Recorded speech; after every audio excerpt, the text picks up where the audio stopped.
Kenapa Mbah Mun kalau diaturi pejabat langsung hadir, kalau diaturi alumni kadang susah.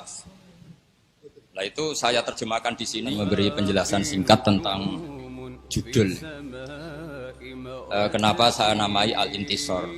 Jadi menolong itu bukti mahabbah. Bukan berarti Mbah Mun butuh ditolong itu enggak. Sebagaimana ayat wayan surunallaha wa rasulullah. Tentu kita tidak pernah GR menolong Allah. Allah la yahtaju ilal i'ana. Karena Allah itu ghaniyun mutlak. Tapi bahasanya Quran wayan surunallaha wa rasulullah. Kemudian kenapa saya milih menjamakkan madzhab? Karena beliau punya madzhab fil tasawuf, punya madzhab fil fikih, punya madzhab fil istimaiyah. Sehingga masalah bahasa ini saya anggap cukup, meskipun nanti Anda kalau ngarang kitab ya ngarang sendiri, punya judul sendiri.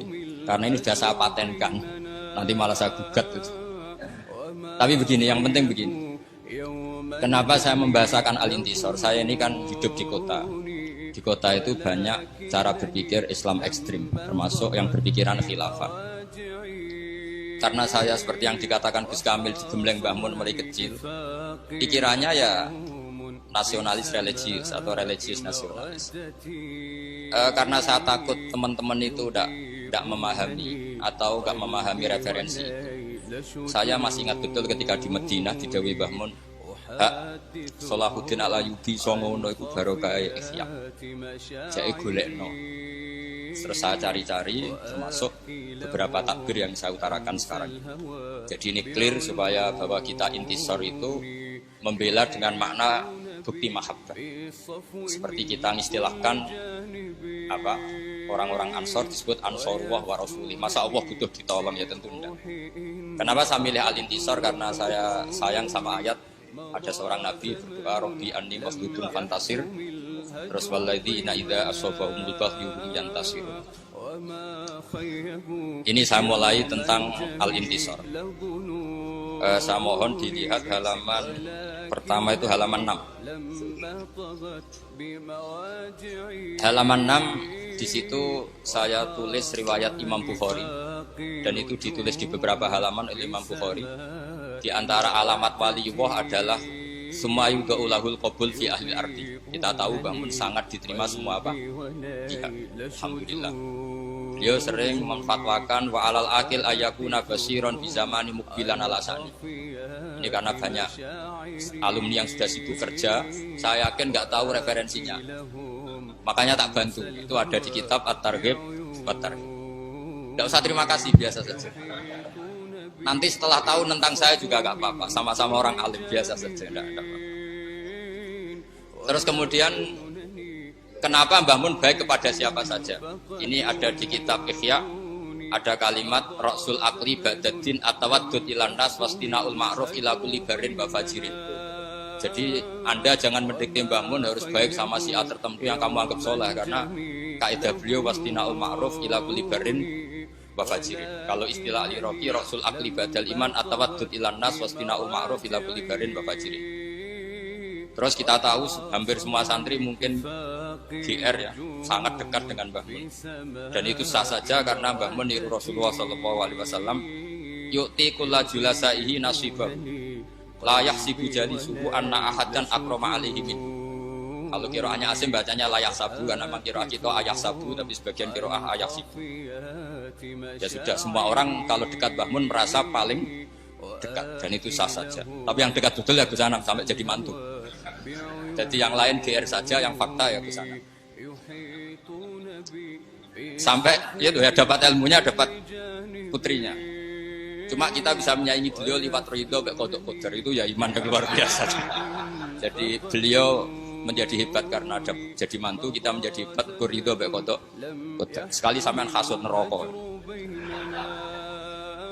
Nah terus Mbah Mun itu juga Habib Lutfi. Sering ada pertanyaan ke saya, kenapa Mbah Mun kalau diaturi pejabat langsung hadir, kalau diaturi alumni kadang susah. Nah itu saya terjemahkan di sini. Akta Rasulullah kauman wa mana akhirin. Faka'an nagum atabu alai. Fakal ini uti kauman akhofu hala agum wa jazahum wa akilu kauman ilama ja'allah fi qulubihim minal khairi wal hina. Jadi karena mahabbahnya santri sudah permanen, maka Mbah Mun tidak perlu servis. Itu seperti yang dilakukan Rasulullah pada sahabat Ansor. Jelas ya. Jadi ini saya baca sekilas-sekilas saja. Karena saya kalau nerangkan detail itu ngenyak kiai itu terang. Jadi ini saya baca sekilas-sekilas saja. Terus Mbah Mun menghindari bahasa menfonis bahwa zaman ini rusak, zaman ini gini. Yai jarang ngendikan seperti itu karena ngikuti dawuh Nabi. Idza qala ar-rajulu halakan nas fa huwa ahlakuhum. Qala Abu Ishaq la adri ahlakahum bin nasbi aw ahlakuhum bi rafi. Jadi Yai jarang komentari zaman ini. Terus komitmen beliau terhadap madzhab ahli sunnah wal jamaah.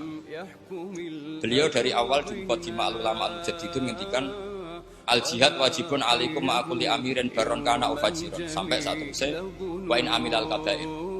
Jika kalau beliau berkongsi dengan siapapun termasuk waliul amri itu dari awal memang riwayatnya itu ya baron kana ufajiron. Jadi Anda jangan menuntut pilah-pilah riwayatnya baron kana ufajiron kok Anda nuntut pilah-pilah. Jadi kalau Anda milah-milah berarti tidak baca hadis ini. Kalau tidak baca berarti sampai tidak alumni. Ini karangannya kiainya aja tidak baca. Apalagi karangan selain kiainya. Nah, terus ini yang paling pokok halaman 11. Ini yang diceritakan Gus Kamil tadi. Ini sudah 25 menit, tinggal 5 menit ini. Enggak, tapi rasanya 25 menit. Kemudian yang nomor 11, kenapa beliau berkoalisi dengan pemerintah bahkan sangat ingin putranya maupun santrinya jadi pejabat. Saya masih ingat dulu ketika kiai-kiai belum dekat pejabat, kalau ada teroris atau apa di antara yang diintel itu pesantren. Tapi barokahnya kiai-kiai mau berkawan dengan pejabat. Sekarang kalau ada teroris tidak pernah lagi dicari-cari dia apa? Pesantren, karena kiai-kiai gak diragukan loyalitasnya sama NKRI, apalagi terbukti mau jabat. Maka di sini dikatakan Imam Ghazali wa amal izzu wal jah fa biyat faul insan an nafsi adulla wa dhaima wa la yastaghni anhu muslim. Jadi orang harus punya pangkat atau bermitaan sama orang yang punya pangkat supaya keagamaannya tidak terganggu. Gampangannya ya masa orang fasik kadang punya backing aparat, tentu oknum. Masa yang orang soleh tidak punya backing apa? Pejabat. Hidayah itu nomor 11. Ini sudah tinggal 5 menit.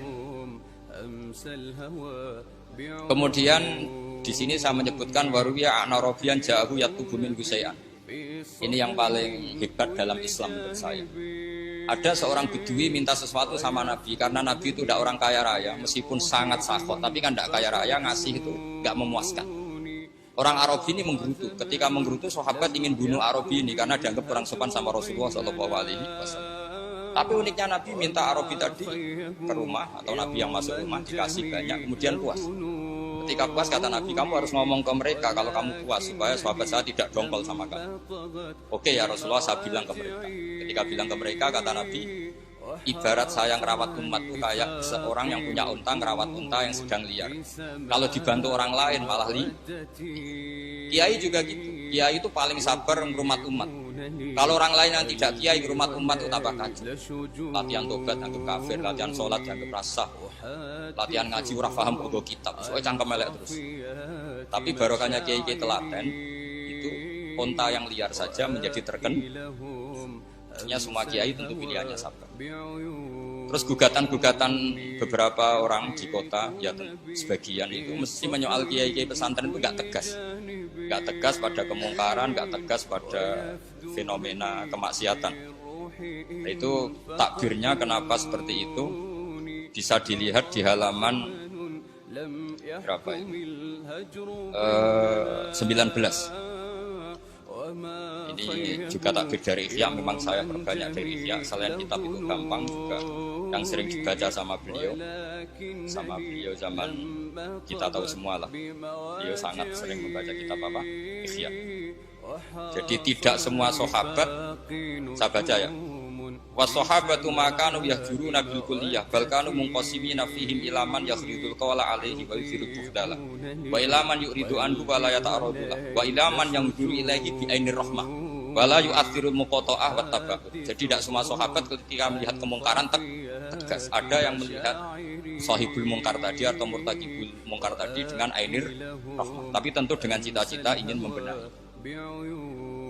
Dan Mbah Mun sering masyhur kan, beliau sering dalil laisa laka minal amri syai'un aw yatuba alaihim aw yu'adzibahum fa innahum dzalimun. Karena manusia itu sesuatu yang tidak permanen. Yang sekarang soleh bisa suatu saat fasik, yang sekarang fasik bisa suatu saat soleh. Sehingga pilihan tegas itu enggak pas. Yang ditegasi aja enggak konsisten kok kita tegas. Itu pilihan Mbah Mun.